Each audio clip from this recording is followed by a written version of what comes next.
Hi, Tim Bruer, jazz pianist here. Pianist Christopher O'Reilly first came to my attention when I read about a 2006 solo concert he'd done in Sydney, playing a program of Shostakovich and arrangements of Radiohead songs, which immediately piqued my interest. After hearing a few of the pieces, I was taken with the sound of them, and I bought his first CD of Radiohead material, True Love Waits.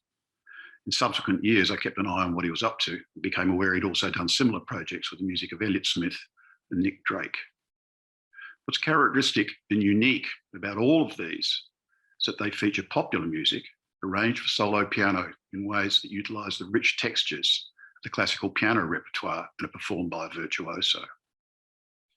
Christopher was also host of the well-known national public radio show From the Top, which features young classical musicians for 20 years. Recently, he's been deeply immersed in the music of Bach in a celebration of the 300th anniversary of the publication of the Well-Tempered Clavier. I was interested to hear about his development as a multifaceted musician and his views on how his experience playing music outside of the classical tradition might have influenced his interpretation of the classical repertoire. I hope you enjoy the conversation and feel inspired to investigate his music. So look, what I'd like to start with asking you is what it was like when you grew up playing classical, obviously in a very serious manner, and having the pop stuff on the other side, and what your involvement with the pop side was alongside parallel with the classical, so that I can kind of try. I mean, I saw your interview you did at Emory University a couple, about 12 years ago or something, and you did outline a bit of that, but I'd kind of like to get a little bit more clarity on it, if that's possible. Well, I was really to the straight and narrow with classical, Tim, from the beginning, Yeah. and it wasn't until probably until I was about 12 or 13 that I started getting interested in pop music. Actually, my little sister, who's just a year younger than me, started. She was a Beatles fanatic, of course, in those early days of the Beatles. Yes. And so she turned me on to them, and I thought they were pretty neat. But I wasn't really paying attention to popular music that much at that point. And then and then later, when I'm 12 or 13, I'm starting to get interested in girls, and the girls were not really that interested in the fast octaves of the Liszt Hungarian Rhapsody No. 6. They Yes. just weren't. And so I thought to make a little rock band. And at that point I was listening to the keyboard heavy bands of the time, the Doors, of course, Iron Butterfly, Santana was a good band back then. And I went from there to we stuck around there for a bit, and it turned out as it turned out, girls weren't really interested in me anyway. So I think they were always interested in the drummers or the keyboard or the guitar players. So it was just another miscalculation on my part. But I at that point I was interested in popular music, and so at that point I was going further afield, and I was into Miles Davis at the time, of Bitches Brew and Kind of Blue, and that kind of stuff. And I was living in Pittsburgh at the time, going to high school, and my mother and my stepfather brought me there. My late stepfather, founded the classical radio station in Pittsburgh, WQED FM, and my mother took it over after his death. And so it's a big Pittsburgh classical family that I had there. And so when I was there, I actually started, when I was getting my jazz thing, I ended up playing in a jazz club on weekends. Before I finished high school, the sax player was Eric Kloss, and Yes. we I played. don't know. Yeah, we played, like original stuff and pretty cutting edge stuff, and this was our regular weekend gig. It was amazing at Sunny Days Stage Door Lounge at Oakland and Myron Avenue in Pittsburgh. It's just amazing to think about it. We weren't playing standards. I couldn't play standards to save my life. I couldn't play a 12-bar blues to save my life. But I was into, McCoy Tyner and Chick Corea and Keith Jarrett and all these people. And so when I was looking for music schools at this point, I was looking very much at a dual track kind of thing. Hmm. But when I chose New England Conservatory, it was partly because they actually had a jazz department and a third stream department, and Gunther Schuller was there. Yes. who, as I came to know, has extraordinarily Catholic tastes in music, and what music he takes quite seriously, you know. Yes. So all, you know, and he was the one who told me who taught me the Duke Ellington adage: there are only two kinds of music, good music and the other kind. So it's really all about what you choose to believe in, you know, and it's something. Music is something to participate in, and anyway, so going to New England Conservatory seemed like a really good idea, and I thought I'd go with jazz and classical. But when I got there, and I was thinking about my, you know, my heroes uh, that I was emulating, you know, just sort of waywardly, each of them had come up with very strong bebop roots, Correct. and I knew that, and Jackie Byard, who ran the jazz department at New England Conservatory, Yeah. was extremely, you know, he had a program, you know, and all the kids were steeped in the early jazz classics and really getting into that style and learning and knowing that style. And it's from this encyclopedic, this comprehensive knowledge of jazz that you arrive at your own style, but it's only with as much information as possible, as much context, historical, musicological as possible, that you can make a style. And I was just, you know, I was just here on the edge, you know, playing my McCoy Tyner, you know, sort of modal things, and there was so much more to it that, so it really was not an option for me to go back and reinvent the wheel and learn how to play jazz properly. And I was pretty good with classical at the time. That's how I got into the school, after all. And so I decided, you know, it was more challenging for me to revitalize and revive these classical pieces in my own way than it was to just lend my, you know, 4 choruses of Straight No Chaser on a Saturday night. So that was my my justification for going that straight and narrow. And so it was many years of being very closely, you know, disciplined. But at this point, you know, I've been many years in classical and just kind of aware of popular music and aware of modern jazz and things like that. And I did this radio program, National Public Radio program called From the Top, which was Of course. a Yes. program I hosted, that featured young classical musicians who I would collaborate with and interview and mentor, really. So it was really just an amazing experience. 20 years of that, and I at the beginning of the show, we when we first started, we wanted to make it about all kinds of young musicians, all genres. And when we tested it, all of our classical stations came back and said, you know, you play 1 minute of jazz music and you are off. We're not. Yeah, I read that. Yes. And so it was really necessary to toe the line there. So cheekily, I decided in my that at that point I was very passionate about Radiohead, and I thought to make these covers of Radiohead songs. And I the halfway point of the program was always devoted to my solo, because sometimes the halfway part of the program would be breaking away for station identification or public service announcements or what have you. And we didn't want the kids who were guests to be at the whim of these stations as to whether they would be heard or not. So that was my solo spot. If they dumped my piece, it was okay. Yes. So I was playing these pieces, and it was very funny because people presumed that it was a classical player, and so when they heard our announcer come on and say that was our host Christopher O'Reilly playing Karma Police by Radiohead, they would write into the program and say, "Who is this Mr. Head, and where can I find more of his beautiful music?" Yeah. Because they thought it was some classical composer that they just Right. heard for the first time, and just were just over the moon about him. You know, they thought he was pretty great. Yes. So the your attempts at playing jazz and all of the non-classical music, how did you go about learning to play that, given that you were getting, was your classical regime that you were studying at the same time giving you enough theory and so on for you to be able to work out what was going with the jazz? Have you got perfect pitch? How did you go about doing your emulation of the non classical stuff?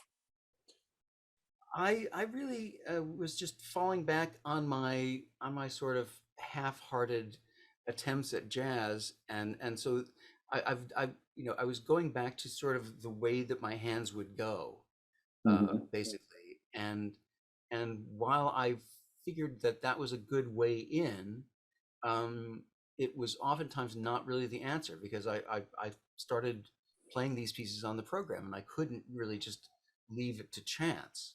And Sony was getting interested in these things. And again, this is not something that I'm just going to go with the muse in the recording studio. These have to be really good pieces.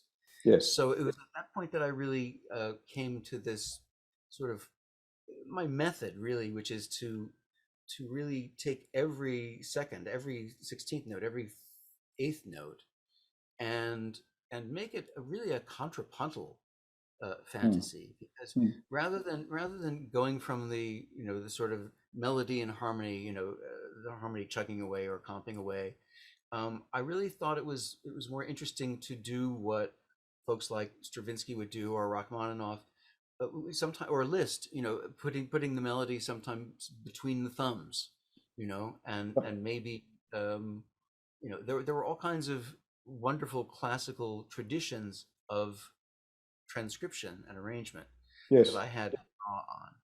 And then there were other things that were, but no, it wasn't really from any of my theory training. I mean, I remember doing my recording, one of my recordings with Da Hong Situ, who was my producer for many of these recordings, and of course he's a very well schooled um, scholar in music and violinist. And I also was going out with a musicologist girlfriend at the time, and I was horrified, that if she would be looking at my voice leading or something, it would just be horrifying. It would be Right. dreadful. But I was just kind of, going, really just going by moment, like a mosaic. If there were voices doubling, that was a bad thing. If there were notes that were, if we were passing from one harmony to another, this be something that we have all of a sudden?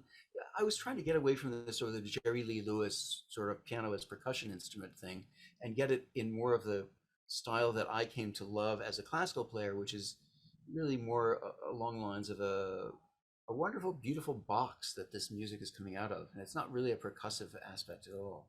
Mm. So things happened, things suggested themselves, like,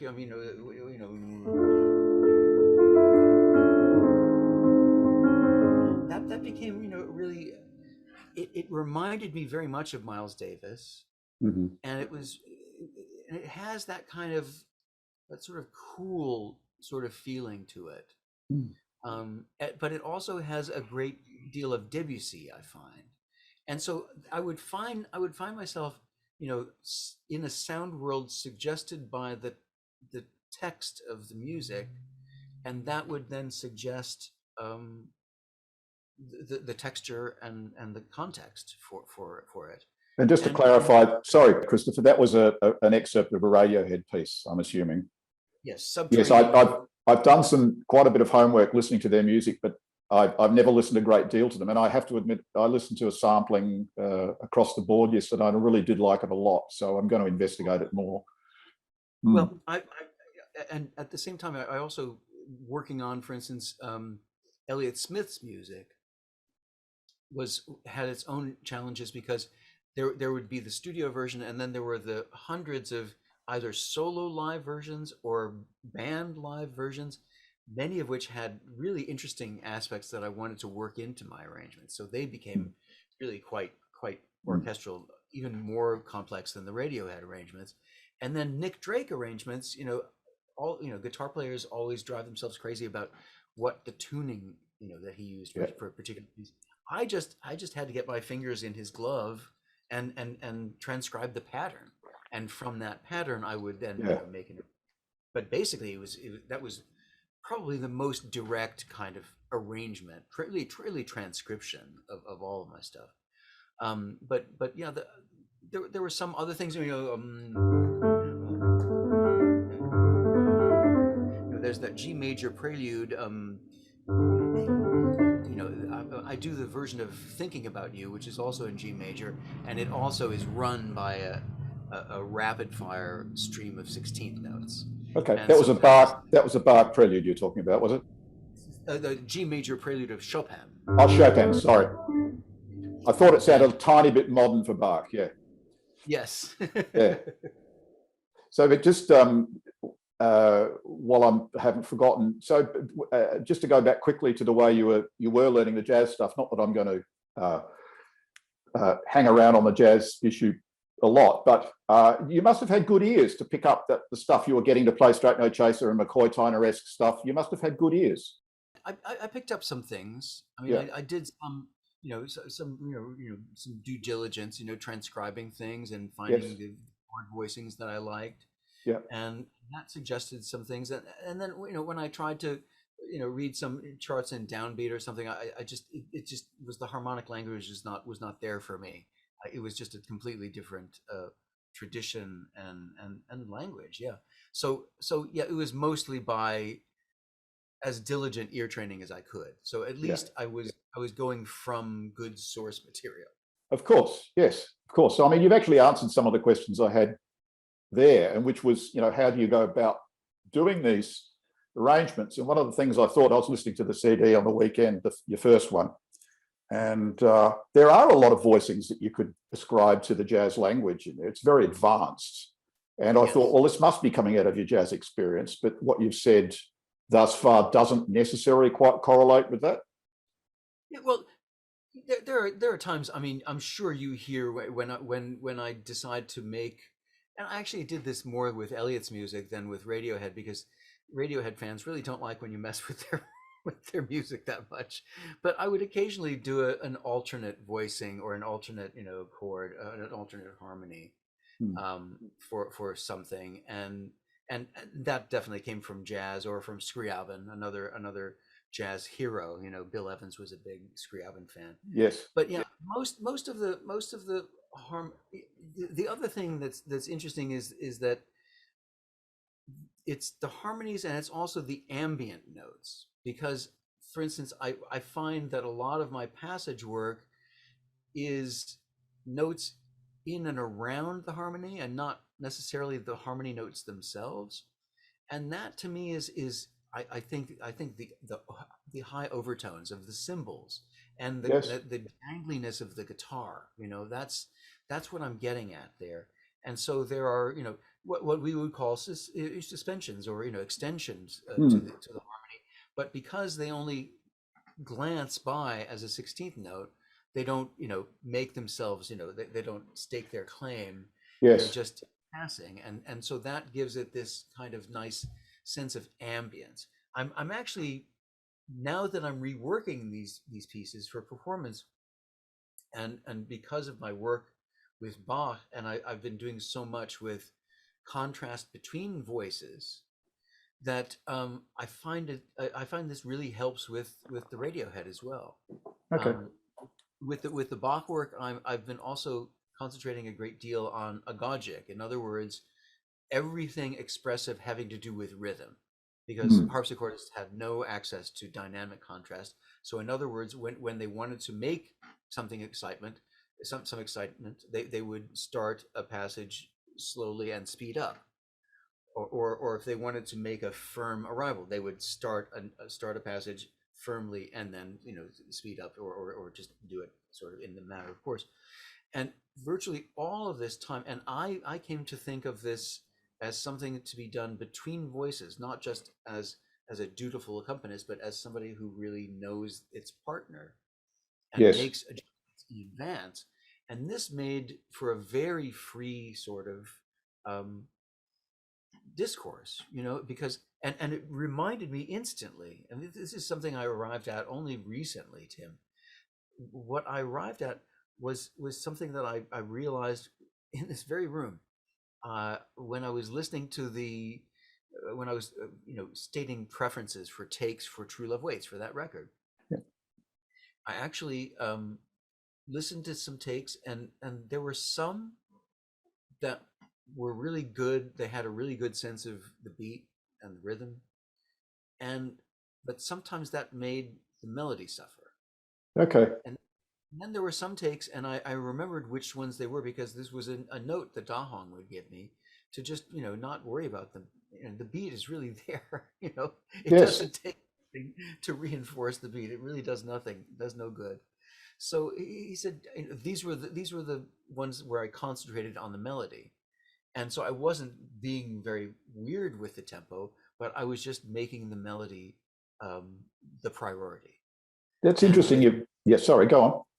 and with Bach, it's absolutely taken over that way. I mean, virtually every surprise harmony, every resolution, every syncopation is not a jazz thing. It's really a holding on to the reins. So there are all of these very good excuses for a Gogic engagement, and so I bring that to the Radiohead, and uh, it's about making the melody sing, making the contrast between the voices such that we don't have to compete with the lower voices, and it's also this idea that we take time when we need it. That there Yes. is the pulse. The pulse is self-evident. What is beautiful is the the crucible of tones, and the acknowledgement that we are, as a solo pianist, we are the masters of time. That's something I learned from my own radio show. Was I would be playing with these kids, their Wieniawski concerto or whatever, and we would come to the cadenza and they would be off and running, and I would say, and it was just hell bent for leather. It was just really fast, and I said, this is a cadenza. This is where the composer says, you are the master of time. You're by yourself. There's no one to coordinate with. You will coordinate with the conductor Yeah. when it comes time to come back in. But Yes. for now, it should really be about making the right sound in the right moment. And that Mm. might take a bit more time. And be And quite free, one would hope. exactly. Yes. And so I extrapolated from that and took my own medicine in a Beethoven concerto, which is probably the most kinetic of the classical concertos, the most exciting when we just stick to the tempo. Electric, and but there would be, in addition to the cadenzas, there were occasionally, and this is in a very tried and true cadenza. This was the Beethoven third, but there were a couple of passages in the first movement where the orchestra goes away, and it is really solo music, and it was usually second theme related, so it had a languidity intimated, I think. And so I would just say, yes, all bets are off. I'm the master of time. I didn't go crazy. I didn't do anything funny, but it was noticeable. It was Yeah. palpable. Friends were there who had heard me play this way. This is the best Beethoven concerto we heard. What Wonderful. was that? It was just that engagement with time, Mm. not catching the tempo, but creating the sense of time.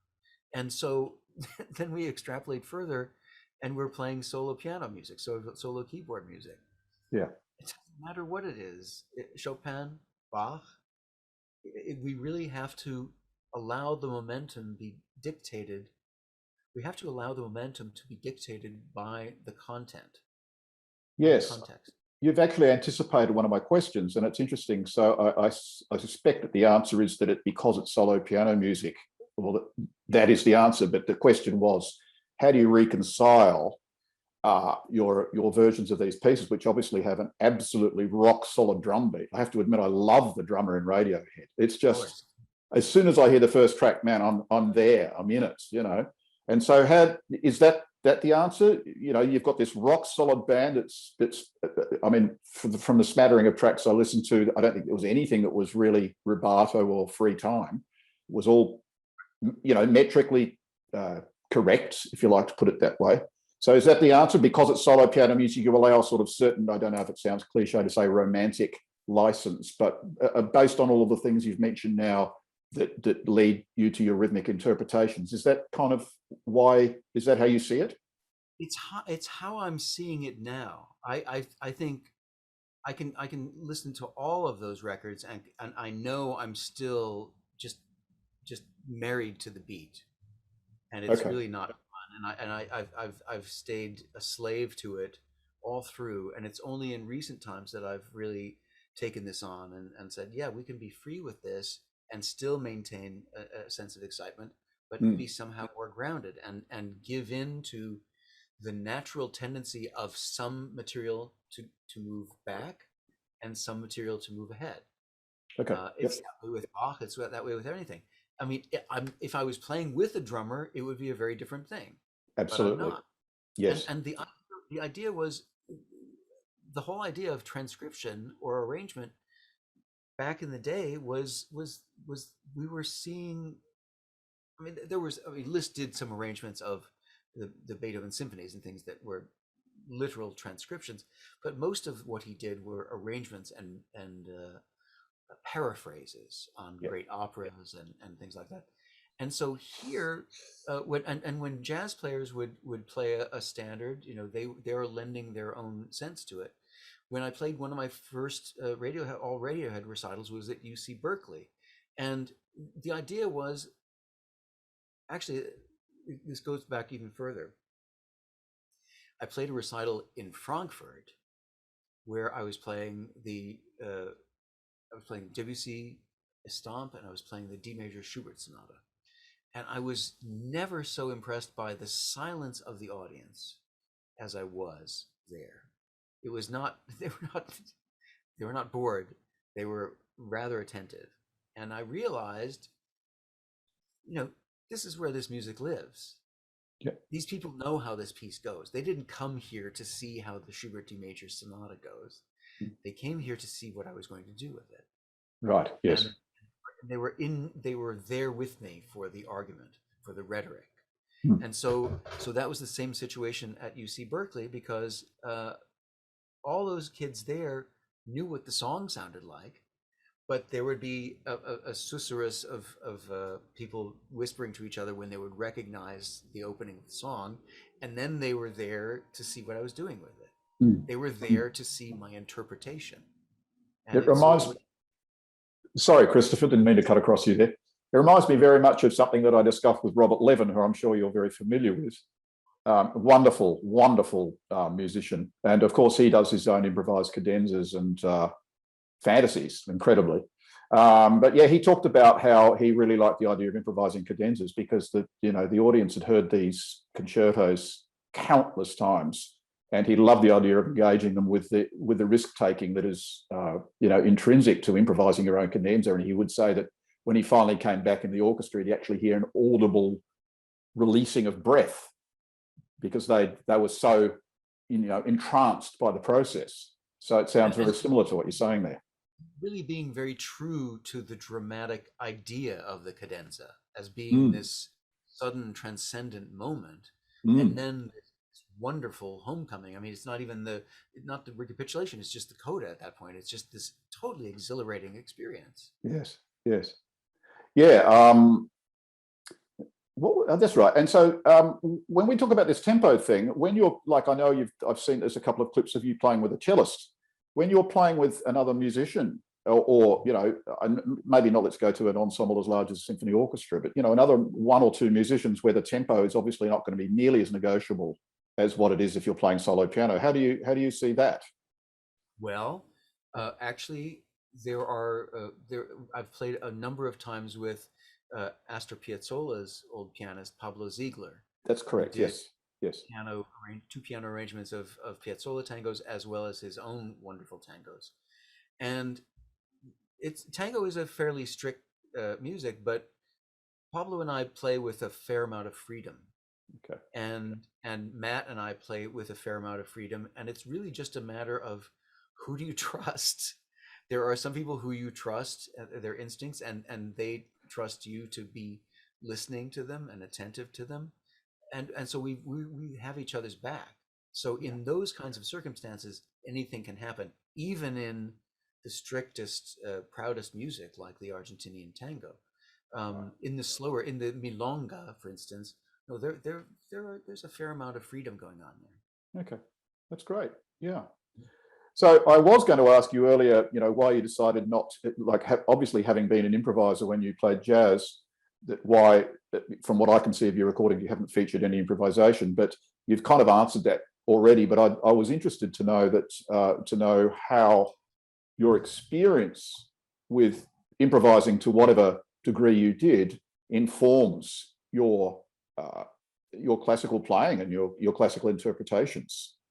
Absolutely. No, that's a very good point, Tim, because it is integral to my classical playing, particularly my chamber music playing, because it is the jazz experience of being constantly aware of the other musicians and constantly playing off the moment, and instantaneous excitements and serendipity, and yeah, you don't know where it's going to go. You know where the song, you know what the song is, but it can go anywhere. Mm. And I feel that's the same way in chamber music. Yes. The more I can feel like I and this also goes back to my early training, because my first chamber music coach was Benjamin Zander, the conductor. He's also a cellist, and he was a cello teacher. And so he was our chamber music coach. We had a piano trio. We were doing Mendelssohn D minor initially, and did Ravel and Schubert D flat, and we really liked playing together. And Ben, I'd learned all those notes to the Mendelssohn D minor, and I thought I was doing a great job. And Ben said, "You have only the opportunity to kill whatever instrument you're playing. The piano is a percussion instrument, Okay. and every downward stroke we make is killing the lyric impulse. So that's not there for excitement. It is there for an atmosphere. We want to be aware of there is an excitement rhythmically, but it is not a vertical excitement. It is a horizontal flow." And so he was the one who taught me how to really play the piano as least percussively as possible. It wasn't my piano teachers who taught me that. It was Ben. And a lot of it got into bad habits, just like playing everything with the soft pedal and stuff like that. But many times you were playing on pianos that really had to have that done to it to be able to sound good.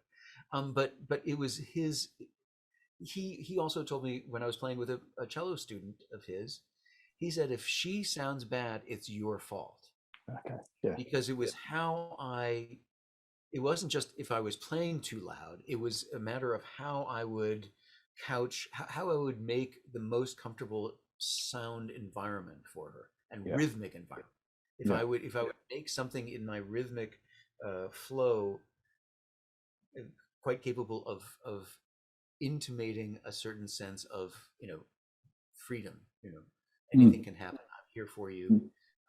And really, I would I became very used to just being ready to play, and I would just watch for the bow.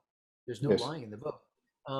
My friend Carter Bray, the cellist, principal of the New York Philharmonic, we played together for many years, and I would always watch his bow. And then, of course, when he became the principal of the New York Phil, we would rehearse together, and he would start cueing me like he was cueing the section. He would be like, like way early. I said, "No, Carter, I'm here. I can see you. I can see your bow. Don't sweat it." But he was used to dragging this train. Right. Yes. Something you've actually anticipated quite a lot of things, but I'd like to get into a bit more depth, is to when you do work out your arrangements of the Radiohead and the Elliott Smith and the Nick Drake, and there's the other one you did a bit later on that had a quite variety of artists. You've already touched on how you go about it, but do you have a set process? Do you transcribe the original piece like absolutely meticulously and then go about adapting it to the piano, or is there a set process, or is each one completely different? Everyone is different. I wait and I listen to something a couple hundred times. I mean, if I'm working on a piece, it's because I've become obsessed with it. And most times, a few dozen times into it, I've figured out a way into the song. I don't have a sense of the overall. I have a sense of the initial counterpoint, the initial threads. The one that wrote itself was, of course, Letdown, because you have the 5/4 mandala that Johnny plays.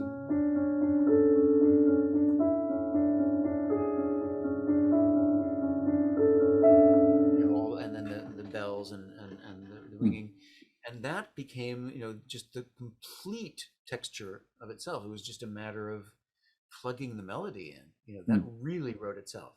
There are other places that other pieces that just a little idea here and there, and then the latest one,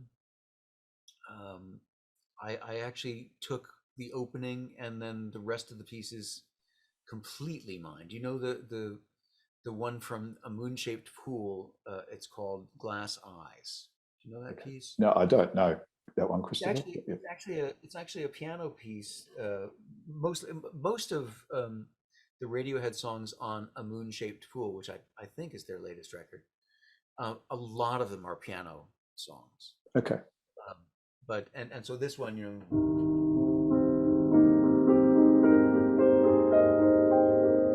and so that is all I work with from the song. I mean, the melody is there, but texturally, from that moment on, it's completely mine. Would you like to hear it? Yes, Okay. that'd be wonderful. Let's go. I'll start playing. This is Glass Eyes.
Wow, that's wonderful, Christopher. Thank you so much for that. That's gorgeous.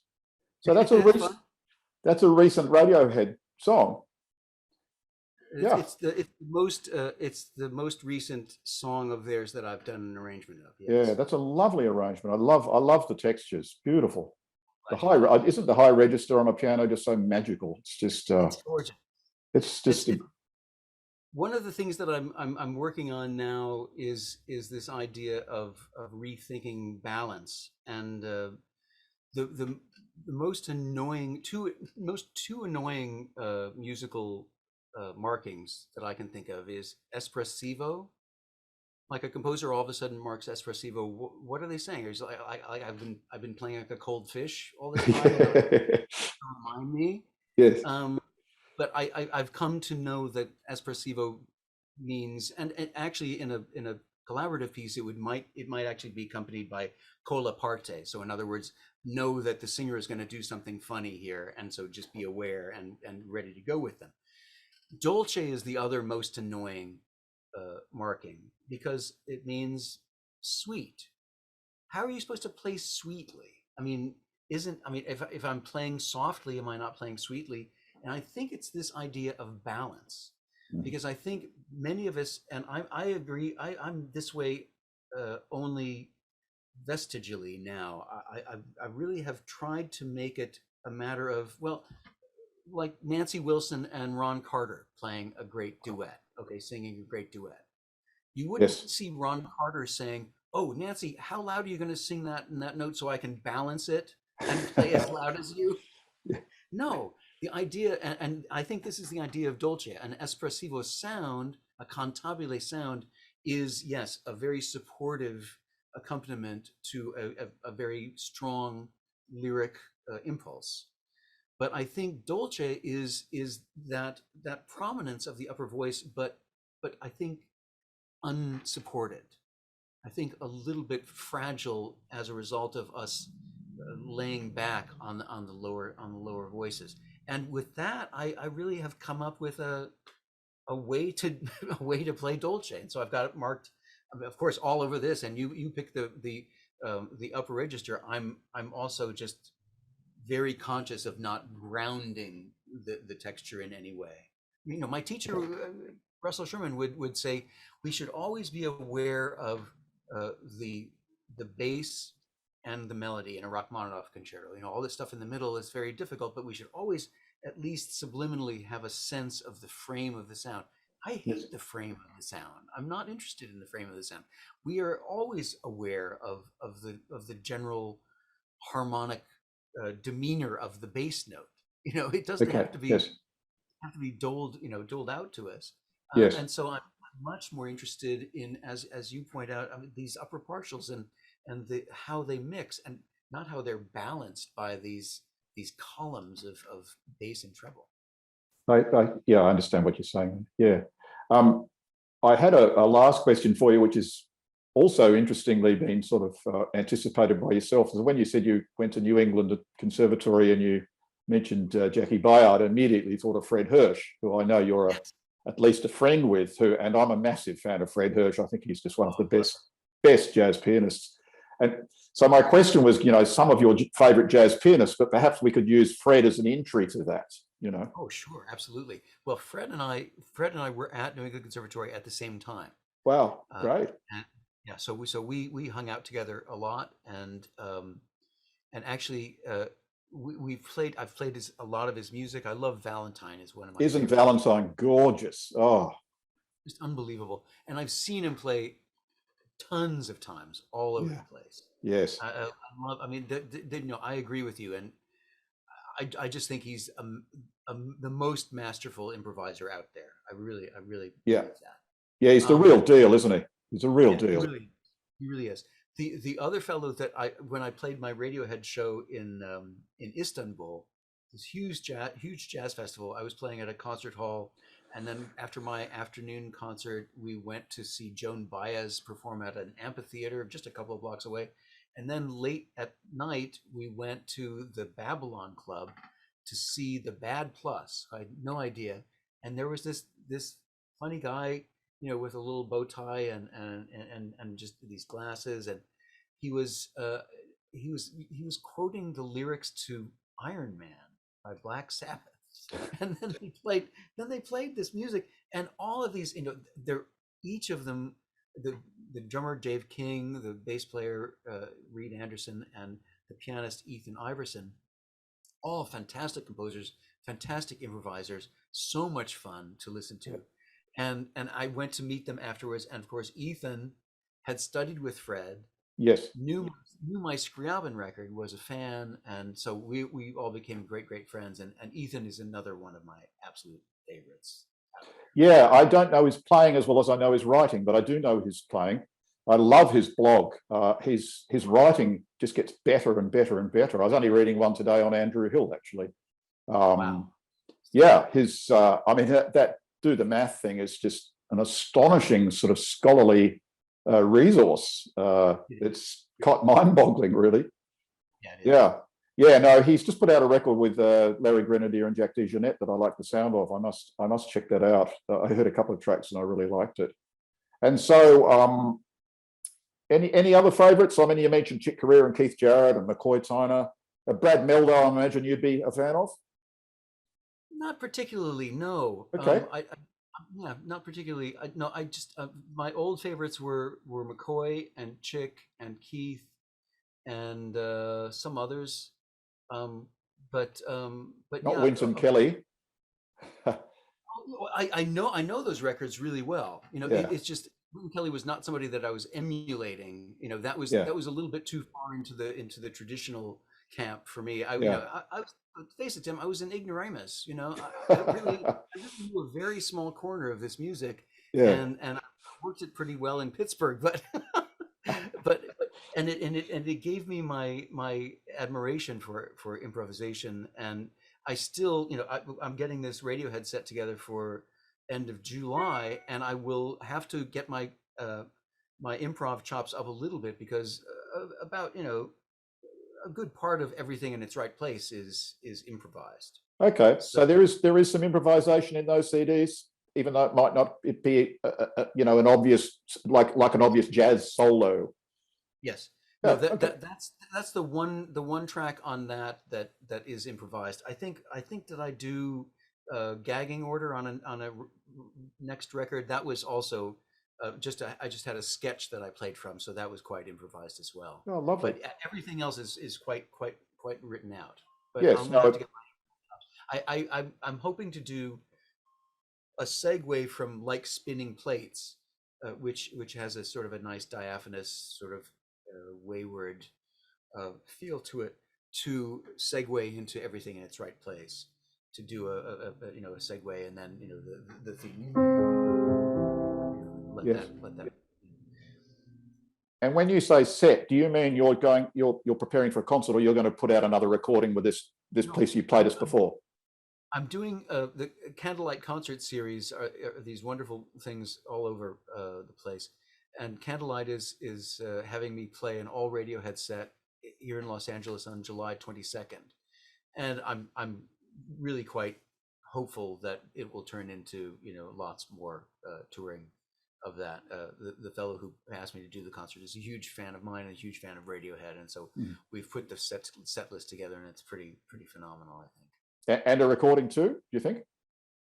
I'm having such a good time playing at home and recording at home. I think it'll have to be something really kind of cool for me to actually want to go into the studio. I'm really in love with all my digital instruments, my virtual instruments, piano tech. Yeah. Yes. All right. Well, look, I feel we've kind of got to a nice point there. I feel like I've covered everything, and I'm so. I think I can. Sorry, I'm going to throw this in there. During our time together, I've seen what I'm sure is your cat's hair floating through the air, which is lovely. The sun is setting, and so all the cat hair is flying at this point. I thought it might have been a technical glitch earlier, and I thought, no, I'm sure it's that wonderful cat of yours making its presence felt at a remote distance. Always. Yes. I grew up with cats. I'm a huge cat fan. Look, thank you so much for your time, Christopher. It's been a real joy, a real honour. in your debt, forever in your debt for spending this time with me. Not And at all. thank you again, and good luck with all of your ongoing projects. It's lovely to see you to sort of pivot, as they like to say these days, from this intense immersion in Bach for almost months and months, suddenly back into the Radiohead thing. It's a wonderful kind of variety and a shift that you're able to do there. It's wonderful. Well, and actually, it's just the next step in the Radiohead playing was the next step that I made in the Bach playing. The finding of the freedom to allow the momentum to be dictated by local content and context is exactly the same thing that I'm working with the Radiohead now. The end of Glass Eyes now. I'm much more interested in actually making a perceptible rallentando over the whole last page, if at all possible. It's very difficult because it's fallen into a groove, but I'm now much more able to really hang on and really slow down, really diligently. And I think the freedom of the Bach is affecting the freedom of the Radiohead. Yeah, that's lovely. Well, I think at the very least, you should do one of your little recordings in this very space you are in now of that song so that everybody can enjoy it on the internet, because that was absolutely gorgeous. Oh, thanks. Great. Really. All right. Well, look, I'll bid you adieu, and thank you one more time for spending this time with me. It's been really, really enjoyable. Very grateful, Tim. Thanks. You have a great day. You too, Christopher. Thanks very much. Bye-bye. Thanks.